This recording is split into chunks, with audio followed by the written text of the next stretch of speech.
bir de Türkmen oğullarımızın köpsünde grice var. Bağrı qatayan bolýar, süýji köpelipdir. Ya yaş gelinizler aýtýar, sümpleme agyrýar diýerler. Şo dertleri göwreden, bedeninden daşaltýanda Türkmen aýtýar, dawandy aýagyna tegine.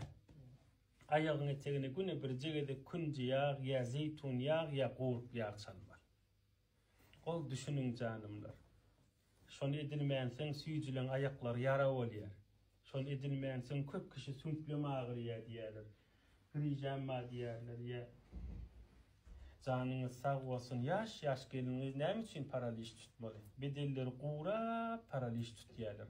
Dawan aýagyna tegine güni bir kedek ýag zat çalmaly. Ya çağa çyklar we kişi täze dünýä gelen çağa. Şolaň da aýagyna tegine çalama. Yaş ulalan ejek haqqy da şey.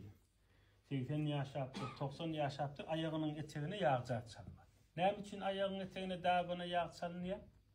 Hemme damarlaryň üýşýän ýeri aýagyň etegi dawan.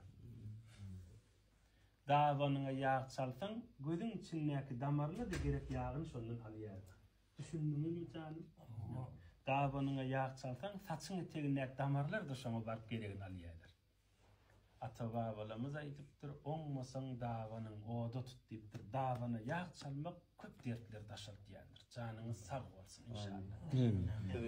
Abi, düşündiňizmi 3 zat tähret almak, birim dawanyňa ýag çalmak uly saglykdyr. Allahüm salli ala seyyidina Muhammed. Onu öyle okusan, ölü begeniye dira okusan berekettir. Davanı yatsanmanı düşündüğünüz değil mi?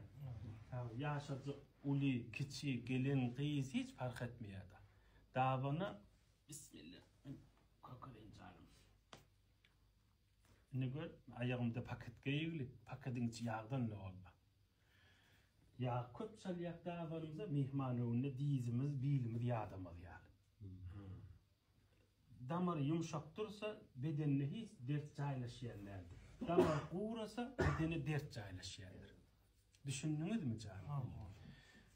Sağlığına özünüz qoq saklaman yolunun bir davarını köprek yapacak. Canınız sağ olsun.